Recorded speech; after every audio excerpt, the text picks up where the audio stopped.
they had these whips and these dogs, and then they had these really, really great horses called Marsh Tacky. Marsh Tacky was named by the Seminoles.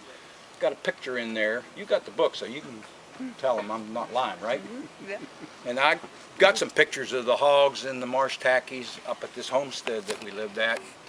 So Tobias, he gets pulled into the cow cavalry, and that was real common here. And they taught him how to use the whip, and he spent 14 days on the trail.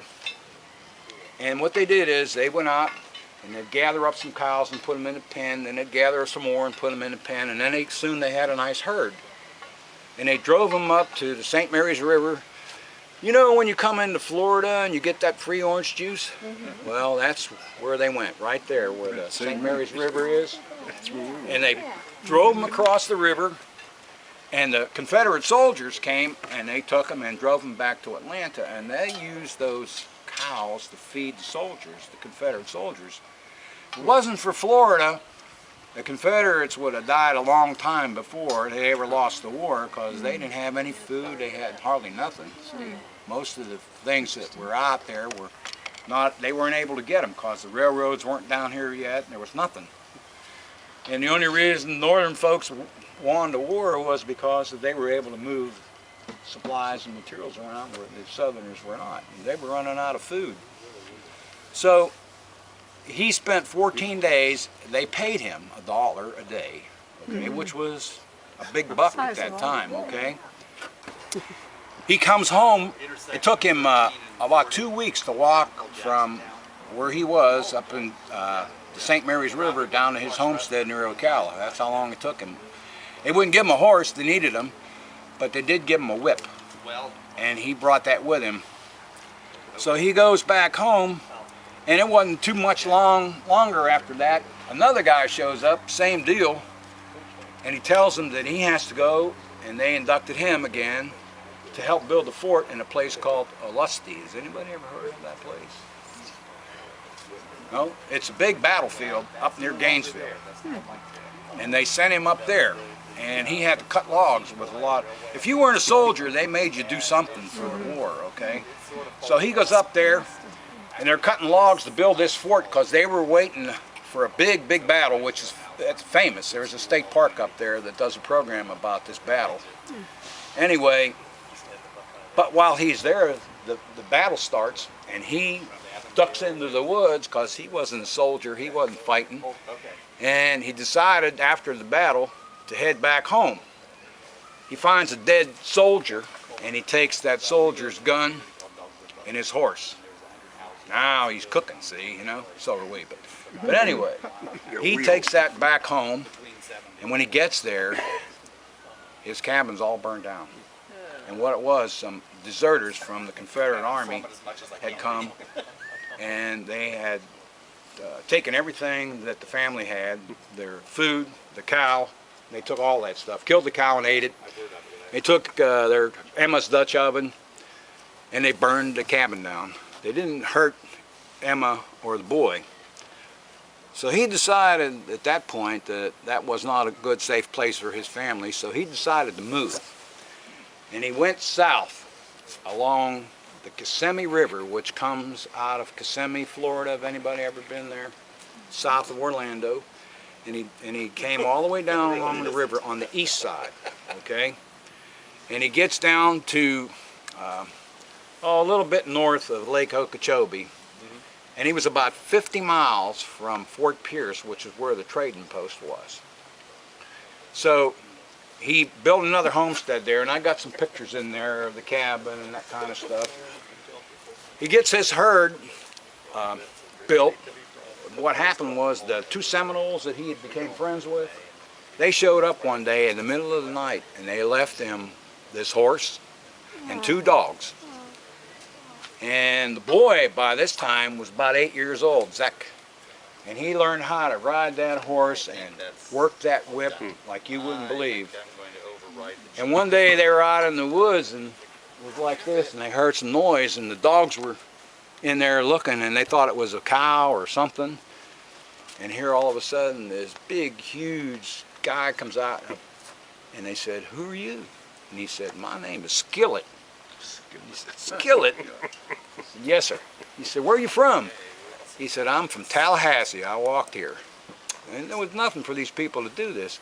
He said, where are you going? He said, don't know. He says, well, I'll tell you what. He said, I could use some help rounding up these cows. If you'd like to stay, be happy to have you. We'll take care of you. We'll feed you, you know.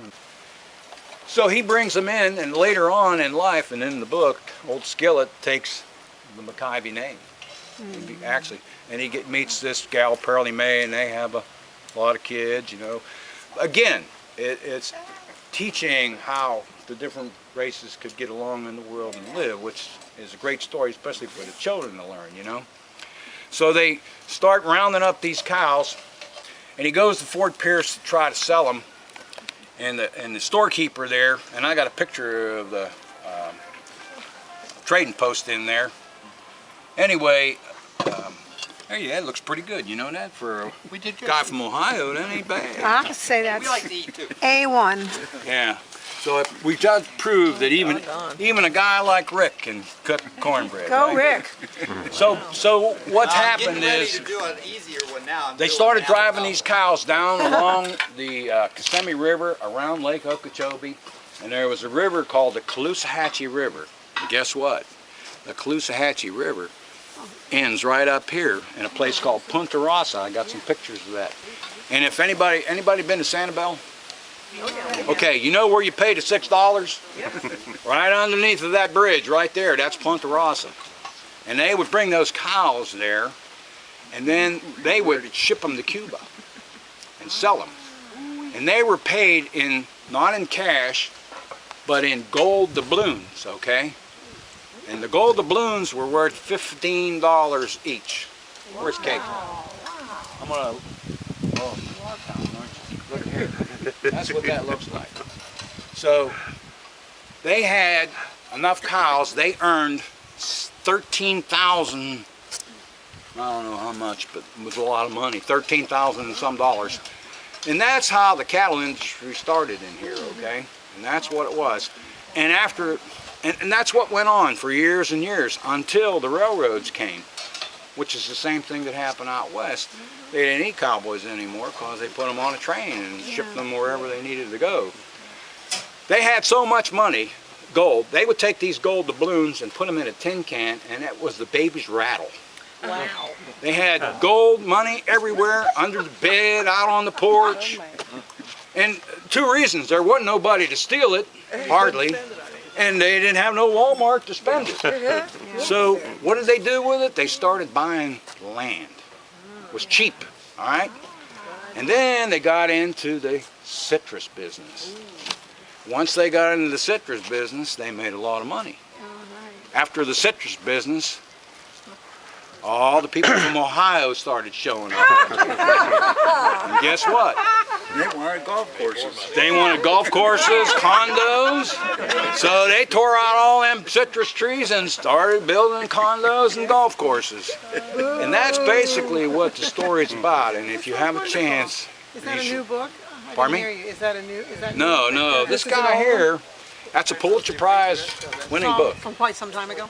Yeah, in the 80s he wrote it. And he's a great author. He's got a lot of other stories about Florida. Marty, where are you? So much like She didn't hear. Hey, McIvy, I'm getting ready to do the cobbler. Well, if I can get it. Okay, he's going to do the cobbler, and we're going to eat the cornbread then, okay? Okay. All right, here's the cobbler. Here's how that works. He's got that heated up. How much is it? It's almost 500. I took all the 500. He overdid it a little bit. He had some good Kingsford charcoal today. He knows what he's doing. So that might be a little too hot. How you adjust that is you just leave it set there. Okay? It's not there to There's Marty over there. Hey, Marty. See that? Marty. When two women are talking, didn't you just read Land Remembered? Yes, it was Because I told you so? I highly recommend it to everybody to read. Wasn't it great? It was very good. Can you get it at the library? Or? I Yeah. don't know. I'm not. Yeah, they have it. I checked it out. They got a Barnes & Noble down here at Coconut Mall. There's still one? 15 bucks. Softback. It's a great book. In the paper. Okay? I'll autograph it for you. So anyway, that's kind of the way things went as far as the Cowboys.